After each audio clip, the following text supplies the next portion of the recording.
I thought we were just going to be pulling bodies that day. Everything was flattened, quiet. That kind of quiet that feels wrong. You know, I've seen a lot in my years. Fires, wrecks, floods. But that tornado? That was something else. It didn't just tear through houses. It erased them, like someone scraped the earth clean. And I remember thinking, ain't no one left in this mess. We were walking slow, careful, stepping over pieces of people's lives, wedding pictures, kids' toys, front doors with nothing behind them. And then, there was this sound, faint, barely there, like a whimper, maybe even a breath. And it stopped me cold. I didn't say anything. I just dropped to my knees and started digging. I didn't know what I was looking for, but I knew I had to find it. That moment, that sound, I still hear it. My name's Jack Connolly. I'm 68 years old. Born and raised right here in Tulsa, Oklahoma. Lived here all my life, except for a few years I spent out west when I was young and stupid. I was a firefighter for 32 years, retired about, almost 10 years ago now. Some days it feels like yesterday, other days, like another lifetime. Back then I worked out of Station 14. Good crew, solid guys. We weren't the biggest house, but we knew our stuff. In Oklahoma, that means knowing how to deal with wind, tornadoes mostly. Springtime here ain't about flowers. It's about radar and sirens and praying it don't touch down near you. I've got 2 grown kids. Both live out of state now, and I've got 4 grandkids too, all under 10.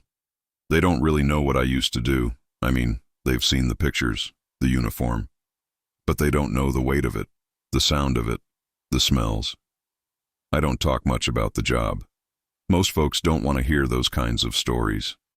And most of us who lived them, we don't exactly rush to tell them either. Some things you just keep inside. But there's one story I've never been able to let go of. It happened back in 2013 in a town called Moore, about 2 hours south of here. If you lived in Oklahoma back then, you remember that name. You remember the pictures on the news. That monster tornado, the one that ripped right through neighborhoods like they were made of paper. They called in units from all over. We were one of the first out of Tulsa to get the green light to head down. I didn't know what we were walking into that day. Thought I did, but I didn't, and I sure as hell didn't know that in the middle of all that wreckage, something was still holding on. Back in those days, my life was pretty steady. I'd been on the job over 20 years by then. I had my routines. Mornings started early, 5:30, maybe 6 if I slept in. Quick breakfast, black coffee, pack my gear, out the door. My wife used to say she could tell what kind of shift it'd be just by the way I tied my boots. Station 14 was like a second home. We weren't fancy. Hell, half our lockers were dented, and the fridge always smelled like leftover chili. But we looked out for each other. That matters more than anything. Springtime meant storm season. Around April, you could feel the tension creep in. Skies would change in a heartbeat. You'd be barbecuing in the backyard one minute and the sirens would start howling the next. We ran drills every week, checked the chainsaws, reinforced the storm protocols. Most of the time, it was close calls. Tornado skirts a town, knocks down a couple trees, maybe messes up someone's barn. You mop it up, write the reports, head back for dinner. But we all knew. All it took was one to land the wrong way, at the wrong time. I used to think I'd seen it all. House fires, highway pileups, floods. Once pulled a guy out of a grain silo.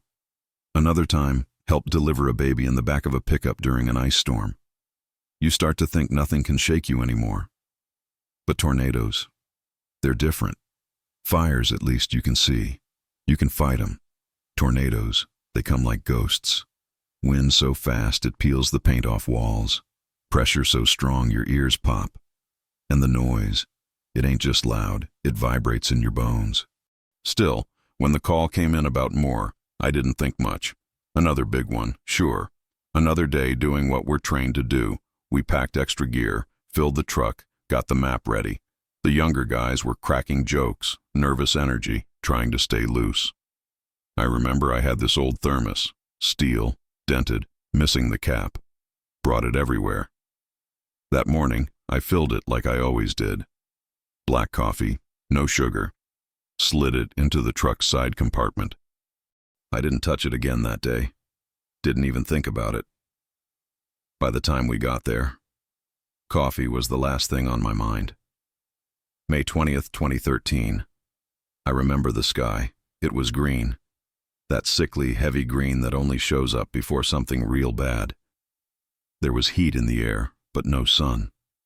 Just clouds, low and moving fast. You could feel it in your gut, like the air itself was warning you. I was on shift, sitting at the table playing cards with Davis and Hernandez. Scanner was on, like always. At first, just regular chatter. Wind reports, warnings popping up. Then it escalated quick. By noon, we knew something serious was brewing. Radar showed rotation west of Newcastle. Then it touched down. Didn't take long for dispatch to call us in. More had been hit. Hard. They were overwhelmed. Schools, neighborhoods, gas leaks, trapped civilians. The reports were coming in fast, messy. You could hear the panic even through the radio. I didn't ask questions. None of us did. We geared up and rolled out in less than 5 minutes. The drive down I-44 was dead quiet in the cab. No music, no talking.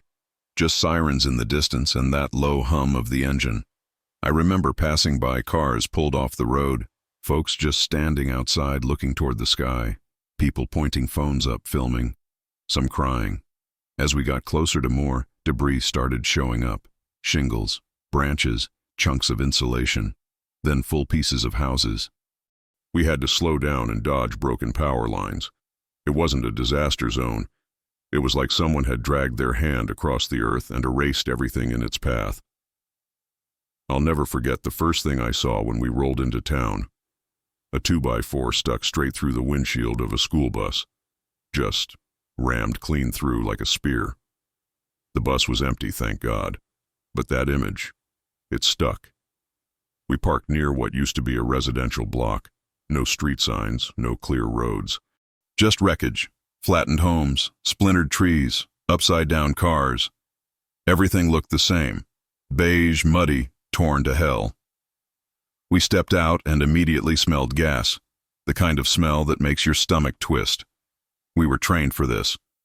Ventilation, perimeter check, watch for live wires.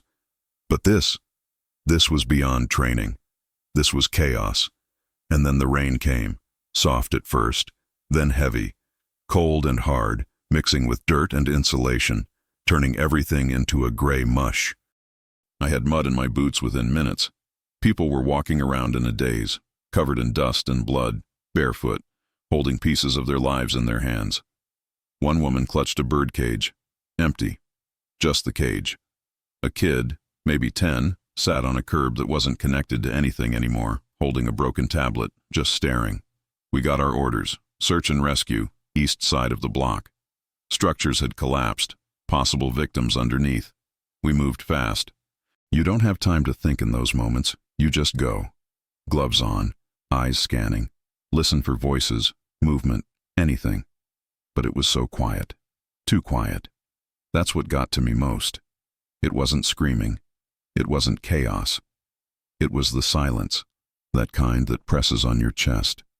You look around and realize the people who would have been screaming, they're probably gone.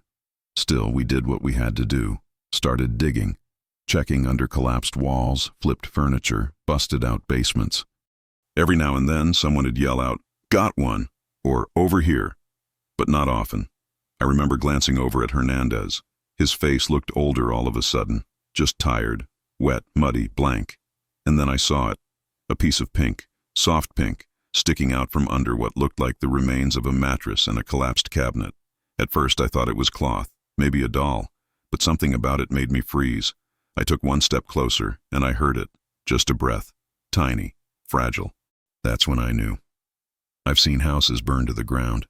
I've seen roofs torn off in windstorms.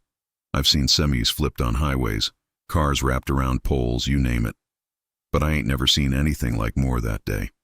It wasn't just destroyed. It was leveled, erased, like someone had taken a giant scraper and dragged it clean across the neighborhood. There weren't no standing walls, no front doors left on hinges, just slabs, concrete, cracked and bare where homes used to sit. Foundations exposed like open graves. You could walk down a whole street and not find a single thing still upright. And the color of everything. That's what haunts me. Gray, brown, dull beige. The tornado sucked the life out of the place. Even the grass looked dead. Debris coated in this wet, heavy dust. Bits of people's lives stuck in the mud. Photographs, books, parts of furniture. We stepped over them like they weren't even there. Not because we didn't care, but because there was too much. It was everywhere. I remember finding a wedding album, lying open in the dirt, pages soaked and stuck together.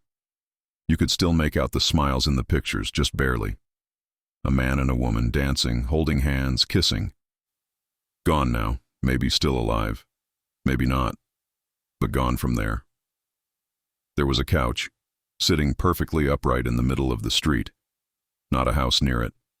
Just a lonely, muddy couch in the road. I looked at it and thought, someone probably watched TV there yesterday, and now it's here, in the street. No walls, no roof, just open sky. The sound was the worst, or the lack of it.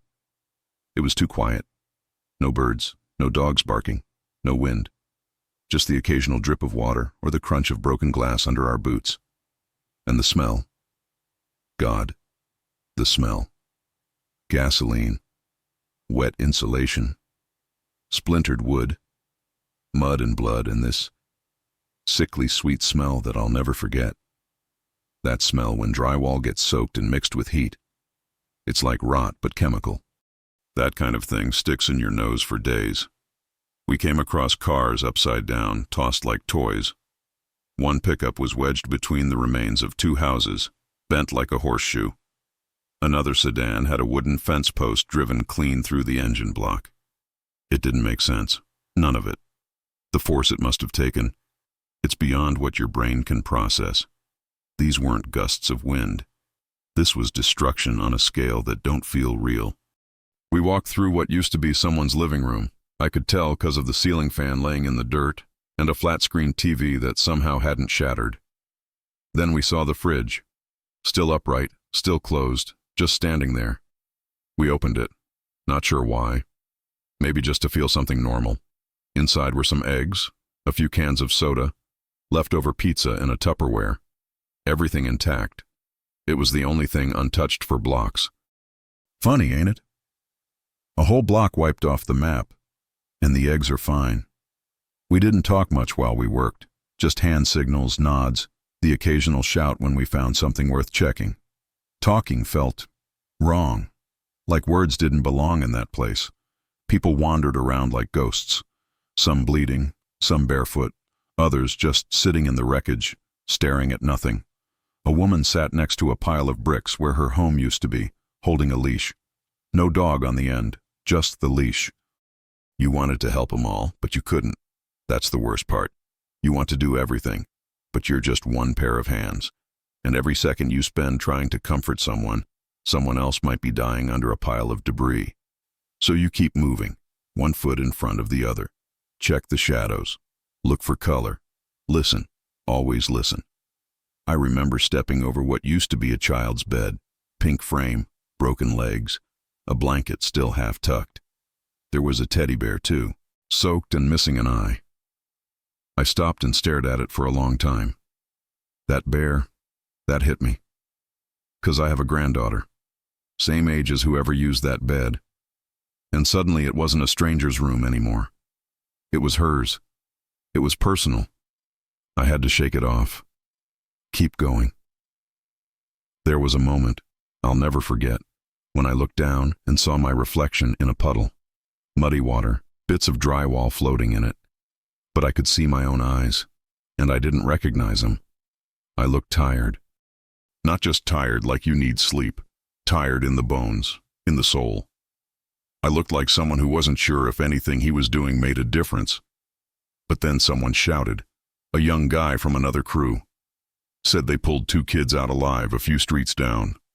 And for a second, just a second, there was air in my lungs again.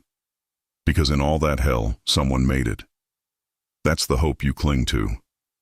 You find one sign of life, and it fuels you, keeps you moving. Even if your arms ache, even if your knees are shot, even if your heart is breaking. And then I saw it, that little piece of pink under the mattress. The moment everything changed. But that came later. First, we had to face what the tornado left behind, and what it took with it. You don't walk into a scene like that expecting to find life. That's the honest truth. People like to think we charge in full of hope, ready to be heroes. But in a place like Moore, after what we saw, you don't hope. You scan, you listen, you do the job. I remember I kept telling myself, look for the edges, check underload spots, voices, movement, stuff they drill into your head over the years. But deep down, I wasn't expecting anyone to be breathing under that mess.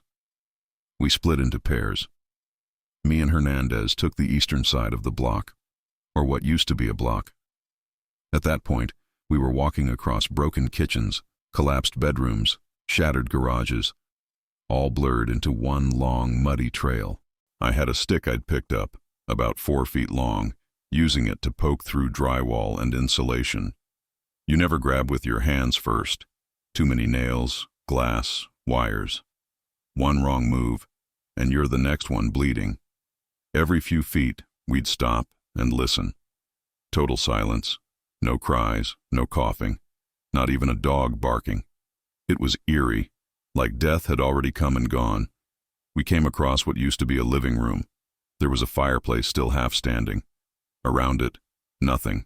Just loose bricks and what looked like a recliner turned upside down. Hernandez crouched down and lifted a piece of wood, and there was a cat, alive, barely, trapped underneath. It didn't move much, eyes wide, covered in dust. He wrapped it in his jacket and handed it to a woman who was wandering nearby. Didn't say a word. She just took it in her arms and sat down, rocking it like a baby. That was the first sign of life we'd found in an hour. We moved on. The farther in we went, the worse it got. The debris was deeper, piles higher, twisted metal mixed in with drywall and tree limbs. You couldn't tell where one house ended and another began. We had maps, printed ones, old school, but they didn't help. There were no landmarks left. GPS wasn't worth a damn when the streets weren't streets anymore. We started marking spots with spray paint, little orange X's to say cleared. It felt mechanical, like we were tagging memories for the landfill. There was a moment where I stepped on something soft, buried under a tarp. I froze, heart jumped. Thought it might be a body. Turned out to be a couch cushion soaked through. But that jolt, it reminded me that at any second we could find someone. And if we were slow, if we weren't paying attention, they'd die right under our feet. So I stayed sharp. Tried to, anyway. We found a basement entrance, partly caved in. Spent 20 minutes digging out the top steps, hoping maybe someone had made it down there in time. There was a dresser pushed against the door from the inside. We forced it open. Nothing. Just water up to our ankles and a bunch of ruined belongings floating around. Some boots, a couple picture frames, a Bible, pages curled and unreadable. Hernandez looked at me and said, "How do we know we're not just walking past people?" I didn't have an answer. The hardest part is not knowing where to start. You can't just dig at random. You gotta make calls, trust your gut, read the layout, even if the layout's upside down and soaked in mud. You look for little things, a bit of fabric, a hand sticking out, a sound, and that's when it happened. We were crossing what used to be a child's bedroom, I think. Hard to say. There was a dresser half buried in sheetrock, some stuffed animals, a baby gate twisted around a tree limb nearby. I spotted it first. A patch of pink, just a corner. Could have been a doll's dress or a blanket, but something about it stopped me. I knelt down, brushed the mud away, and saw it was fabric, soft cotton with tiny flowers printed on it. I leaned in, real slow, and that's when I heard it. The faintest sound. Could have been a breath. Could have been my imagination. But I swear to you, I heard it. I didn't yell, didn't even speak.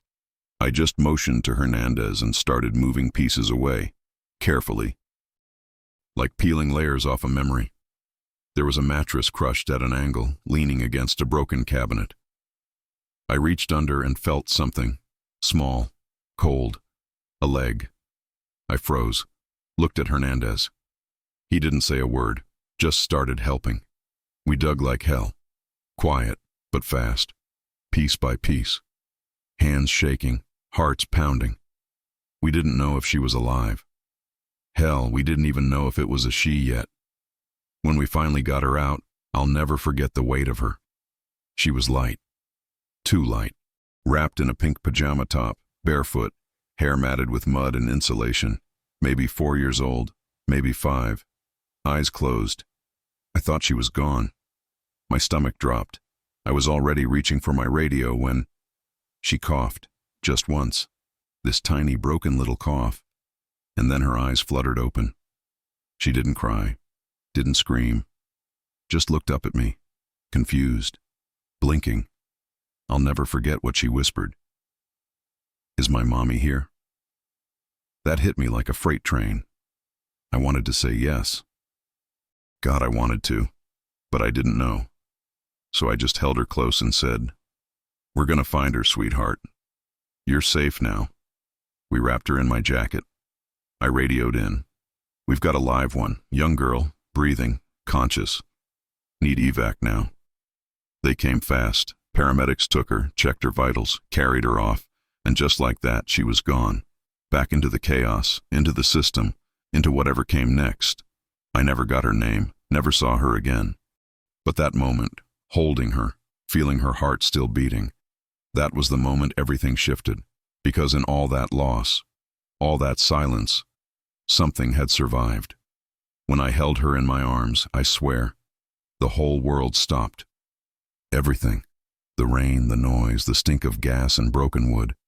It just faded. For a moment, it was just me and this little girl, covered in mud, shivering, eyes too wide for her tiny face. She couldn't have been more than 5. She wasn't crying, wasn't screaming. She just looked. Her eyes locked onto mine like she was trying to figure out what was real, like she couldn't quite believe that someone had found her. Hell, I couldn't believe it either. I kept checking her, gently with my hands. I'd done it 1,000 times before, but this was different. I was scared to touch her too rough, scared I'd hurt her without knowing. Her leg was scraped, maybe broken. Her arm was limp. She was breathing, but shallow, slow. Hernandez called it in on the radio, calm as ever, but I could hear the tremble in his voice. "Station 14, we have a juvenile female, age approximately 5, alive, responsive, requesting immediate medical evac. Repeat, live child found, requesting immediate evac."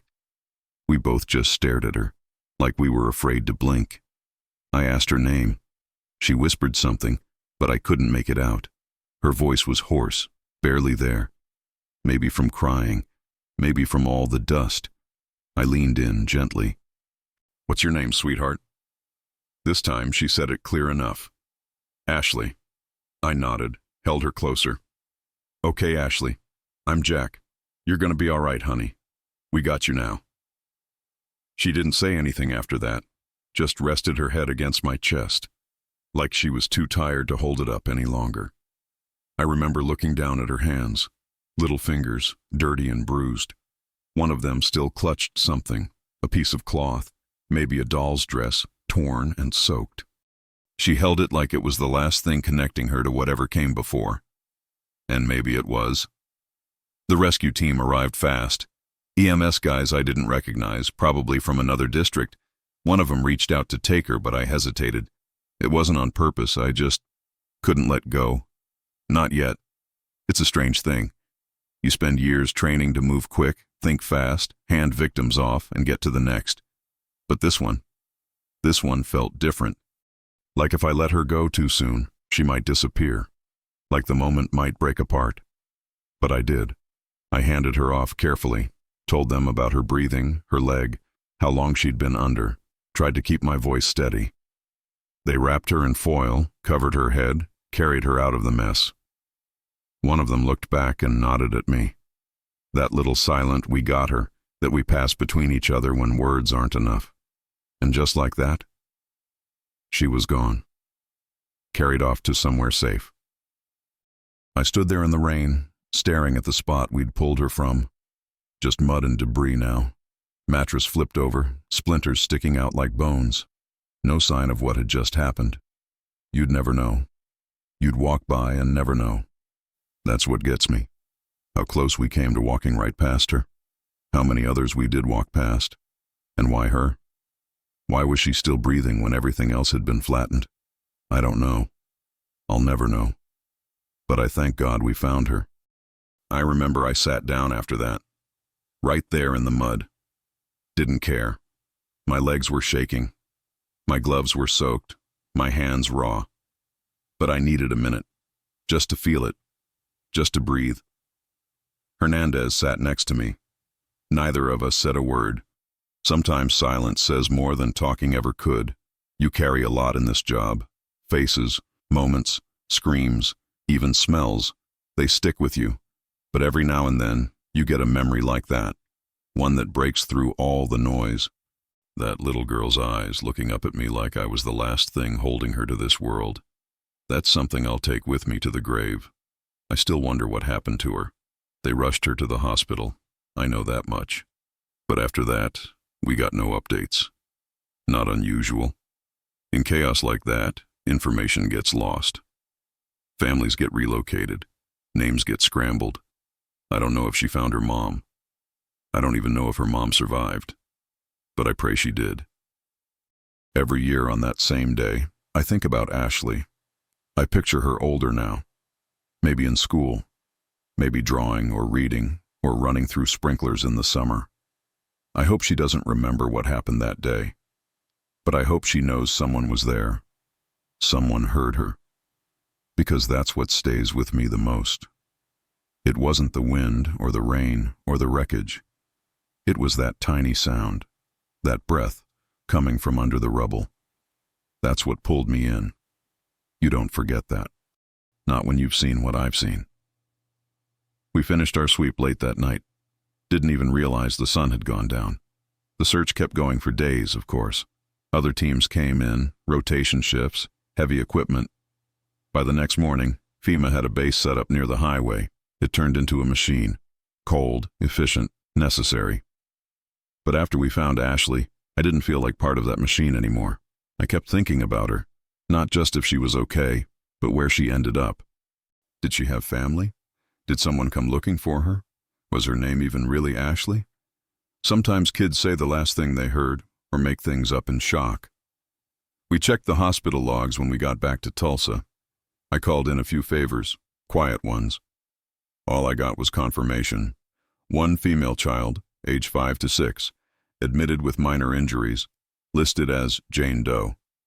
Discharged 3 days later into DHS custody. No other info. That was it. That's all I ever heard. It's funny. In the moment, it felt like this massive event, like the world shifted. But to the system, she was just one of dozens of kids caught in the storm. She became a line in a report, and I went back to work. But I wasn't the same. For weeks after that, I kept having these dreams. Not nightmares, just fragments, mud, silence, that soft cough. Sometimes I'd hear her voice. Is my mommy here? Over and over. Waking up to that question in the middle of the night does something to a man. I didn't tell anyone. Not my wife. Not the guys at the station. You don't want to sound dramatic.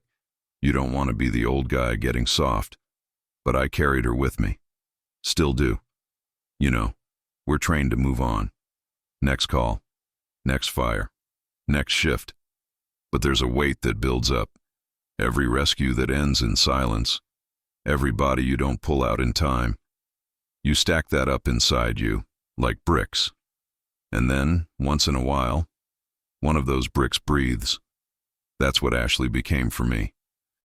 A reminder that even when it feels hopeless, when you think there's nothing left worth digging for, Sometimes life is still down there, waiting. I never found her again, never got to say goodbye. But maybe that's okay. Maybe finding her was the goodbye. It's been over 10 years now. 10 years since that tornado. Since that little girl looked up at me from under the dirt and insulation. Since I heard that tiny cough in the middle of all that silence. And still, I think about her. Not every day. Life goes on. Grandkids, yard work, morning coffee at the diner with the same old guys who tell the same old jokes. Days blur into each other. That's how retirement works. But every now and then, sometimes when it's storming, or when I hear a little girl laugh in the grocery store, she comes back. That memory, that moment. She's frozen in time for me. 5 years old, pink pajamas, holding tight to a piece of something that meant everything to her. I don't see her older. I don't imagine her in high school or grown. I don't let myself. Because if I do, I gotta face the fact that I'll never know how her story turned out. And that hurts more than I like to admit. There's a part of you, when you do this kind of work, that learns to live with loose ends. You learn how to close the door and walk away. You have to. But sometimes you leave a door cracked. Just a little. Just enough to let something sneak back in. Ashley snuck back in. And maybe it's not just about her. Maybe it's about everything she represents. Every call where we were too late. Every parent I had to look in the eye and shake my head. Every stretcher that came out covered instead of open. She reminded me what it felt like to win. Not just survive the shift, but to win. To pull someone out and know without a doubt that they're gonna live. That's a rare thing. People think the job's about adrenaline, rushing into danger, kicking down doors and saving the day. But they don't know the real weight. The sitting, the waiting, the not finding, the cleaning up after the worst day of someone else's life. That's what sticks with you. But so does that little voice. Is my mommy here? She didn't cry. She didn't scream. She whispered, like she wasn't even sure she was allowed to ask. That question lives in me. It softened me. It made me a better grandfather, I think. More patient, more present. I used to try and bury the job after retirement. Box it up. Photos in the attic, patches in a drawer. Pretend I was just another old guy in line at the pharmacy. But we don't get to walk away clean. We carry the ones we couldn't save. And we carry the ones we did. I never got a medal for that day. Never needed one. What I got was a memory. Pure, clear, and heavy. She's out there somewhere, maybe. Living a life she might not even remember was almost taken from her. Maybe she thinks of it sometimes. Maybe not. That's okay. She doesn't have to remember me. I remember her. I don't tell this story to get sympathy. I'm not looking for praise or attention. Truth is, I've stayed quiet about a lot of things over the years. You learn to keep it all inside. That's how we were raised. That's how the job was. But some memories, they don't stay quiet. They sit in your chest. And sometimes, you gotta let them out. So if you're watching this, maybe you've been through something too. Maybe you've seen what nature can do. Maybe you've held someone in your arms and felt them slip away. Or stay. Maybe you never got to say goodbye. Or maybe you still hear a voice, just like I do. If you've got a story, tell it. Doesn't have to be big, doesn't have to be clean, just has to be real. Because somewhere out there, someone needs to hear it. Someone who thinks they're the only one still carrying something heavy. You're not alone. And if that little girl ever sees this somehow, if Ashley's out there, grown up now, living her life, I just want her to know, you were the light in one of the darkest days I've ever seen. You were the reason we kept digging. And you reminded me that sometimes, even in the middle of ruin, something survives. So yeah, that's my story. One of them anyway. The rest, they stay with me. But this one, I wanted to share.